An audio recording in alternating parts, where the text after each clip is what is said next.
two questions. The first one very personal, the second one related to legal profession. The first one is a very easy question. How will you feel if one of your friend makes a statement against you? You will feel bad, right? But however, there is always an opportunity to correct that because he or she is your friend. But the second question is little tricky. How will you feel if your own witness gives an evidence against you or gives an unfavorable evidence? Now that's little tricky.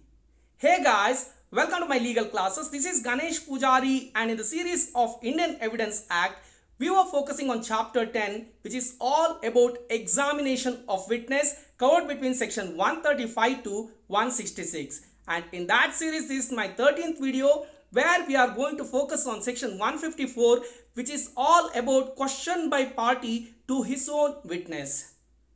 In entire Evidence Act, there is no mention of hostile witness, but the title of my presentation today is Hostile Witness. Now, what does hostile witness mean? What are the different names of hostile witness? Or why does witness become hostile? Are there any illustration for hostile witness?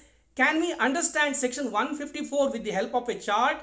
Now, all of that along with 7 important case laws are today's my presentation. Now, if I have to cover so much, then it will definitely take little lengthy time, and I hope you will stay till the end to understand the entire concept of hostile witness. With that, I am taking you to slide number 1.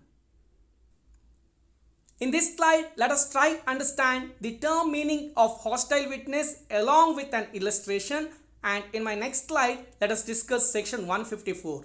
First thing first, let us try to understand what is a hostile witness. Now, a witness is called by a particular party. It can be any party in a civil case, or like in criminal case, he or she is called by PP or a defense counsel. Now, such witness, while giving an evidence, if he or she is giving evidence against his own party or giving an unfavorable evidence to his own party or giving an adverse evidence to his own party or showing an unwillingness or unfriendly evidence to his own party is known as hostile witness. Now, a particular party has invited that witness, but the witness is turning hostile by giving evidence against or by giving unfavorable evidence or by giving adverse evidence. Now, if anything of that is done by any witness is known as hostile witness. While I hope my chart is very easy to understand, let me also continue the concept along with an illustration. Now, here what happens, there is a murder scene, and in that scene, A is an eyewitness. Now, he makes a statement that he has seen, that means A has seen while X killing the victim. Now, A says that X is the murderer. Now, he might have made that statement to a police officer under CRPC section 161 or maybe in the court itself. Now, he has already made a statement. But in later stage, if A says that Y killed the victim, now earlier he said X killed the victim, now he is completely changing and saying Y killed the victim, or he will say it was not X who killed the victim, or he might say it was not visible so I was not sure who killed, or he may say that I was drunk and I couldn't recognize. Now all of these are changing his own statement. Now this is called turning hostile, or such witness given by a witness is known as hostile witness. Changing the versions like this, or not speaking truth, or showing an exhibition of an element of hostility, makes the court to decide to go further as per section 154. Now let us try understand what is section 154 all about. As I said earlier, section 154 of Indian Evidence Act or any place in Indian Evidence Act it is not mentioned about hostile witness. This is the term which we are buying from English law and we are using while discussing section 154. Now section 154 discusses about question by party to his own witness, and the Bare Act provision says the court may in its discretion permit the person who calls a witness to put any question to him which might be put in cross examination by the adverse party, and subsection 2 reads, nothing in this section shall disentitle the person so permitted under subsection 1 to rely on any part of the evidence of such witness. Now, if we have to understand this particular section along with my chart, it reads this way: court may. The first thing that you need to understand that it's the discretion of the court. Section 154 is the discretion of the court. That's why it starts court may. Now, court may permit the person to ask his own witness those questions which might be asked during cross-examination by adverse party. Read the provision very carefully. Understand the chart very carefully. It is not telling that the party can cross-examine its own witness. It is saying that court may permit the person to ask his own witness those questions which might be asked during cross-examination. That means whatever provisions are available to the cross-examiner, those provisions may be utilized by the person who is calling his witness under section 154. Now that is what we need to understand. There is one exception box in the bottom of that chart, that is, even then he can rely on any part of the evidence of such witness. If earlier there were been any witnesses given by that witness, or if at later stage also if there are any evidences given by that witness, the party which is calling, it can rely upon those parts. That still remains.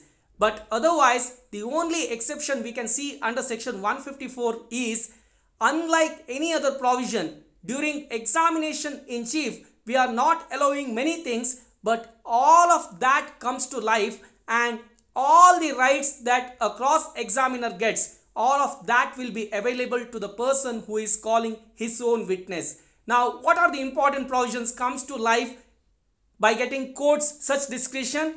Now, section 143, 145, 146, 155, all of them will come into life. Now, under section 143, we understood that leading questions can be asked during cross-examination only. It is not available during examination in chief. But here, once the witness turned hostile, the examination in chief or the party which has called, now that will not say examination in chief, it may be during re-examination, it can ask such leading questions to its own witness if such witness is hostile witness. Again, under section 145, cross-examination as to previous statements in writing, that can also be done with the party which has called its witness. And section 146, where we have understood the testing of veracity or discovering who is he or shake his credit by injuring his character, all of that is available. Along with that, section 155, which we are yet to cover, which will be my next presentation, where impeaching credit of witness, that provision is also available to the party which has called its witness. Now, that is the important aspect we need to understand from section 154.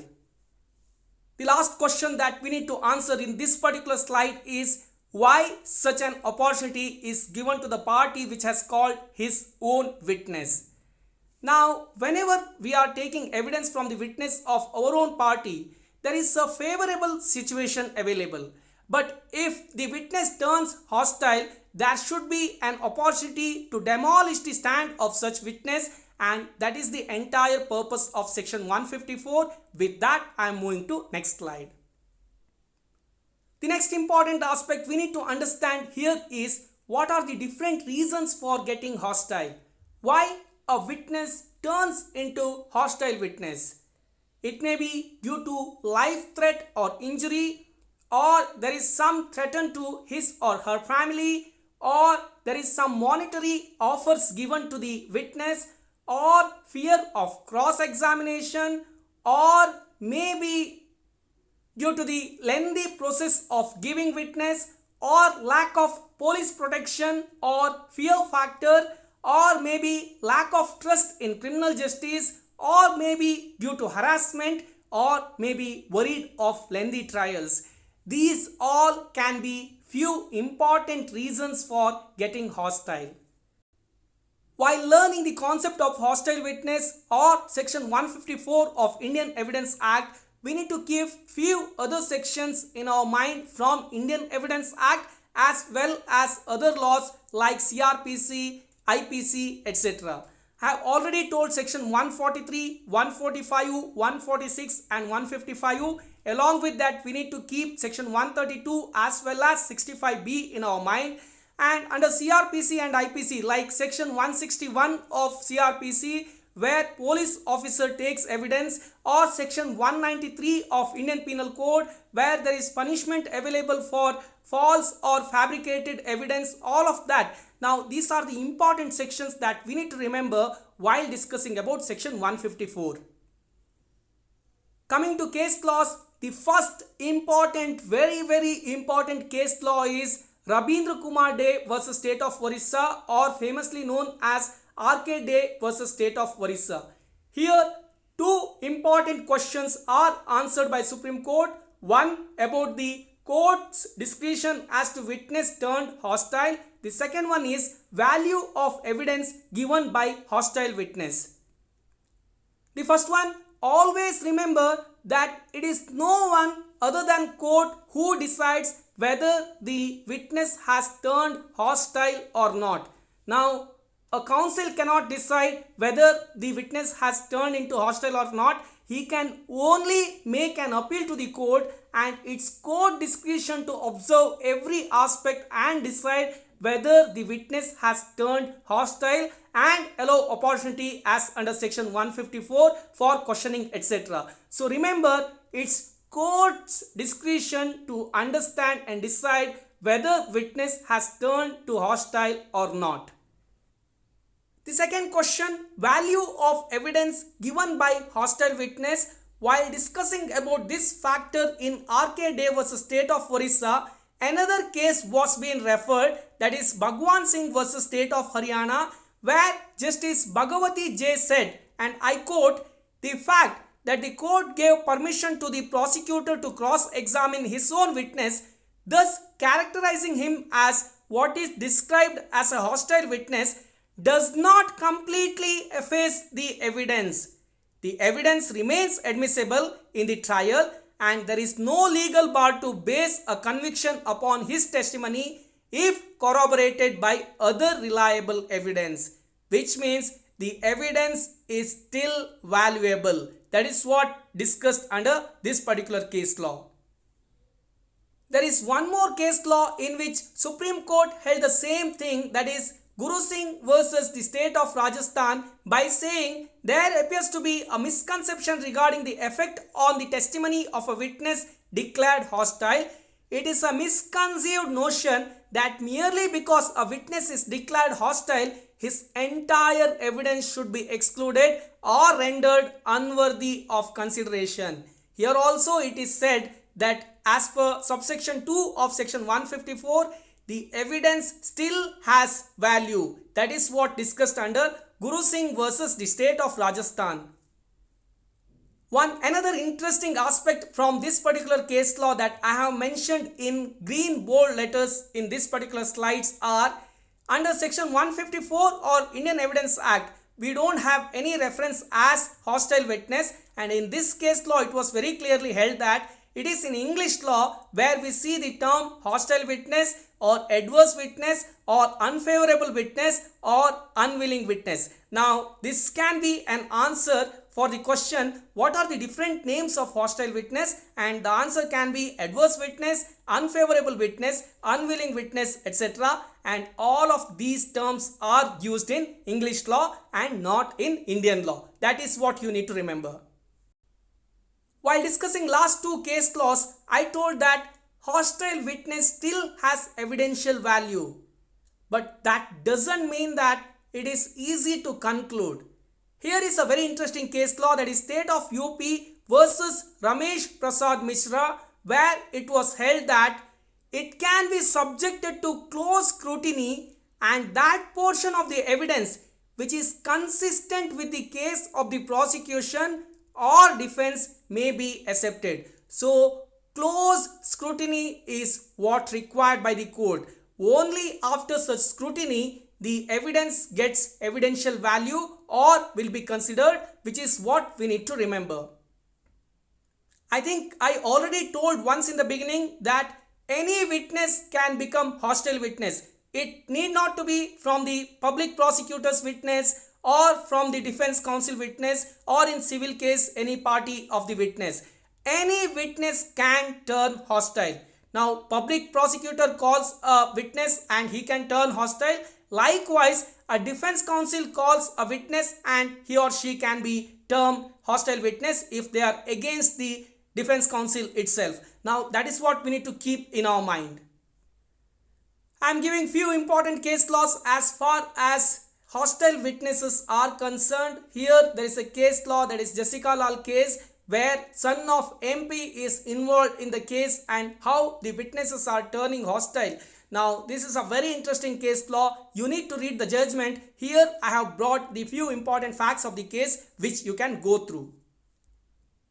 Another very important case law where accused is the son of a police officer, that is Santoshkumar Singh versus State through CBI, or famously known as Priyadarshini Mattu case. Here also we are very clearly seeing the concept of hostile witness. The best case law to understand the concept of hostile witness is Best Bakery case. Here the star witness herself turns into hostile because of different threats and coercion, and if you read this judgment you will clearly understand as to what is hostile witness. There are so many cases that you can refer, like Salman Khan accident case, Unnao case. All of these cases have the example of hostile witness, and if I keep on discussing them it will never end. So I am handing over this presentation to Nishan. Man is a social animal. We all are living together. So we need to adjust with others. With that, I am concluding this session. Please subscribe our channel. Please like, share and comment our videos. Thank you. Bye-bye.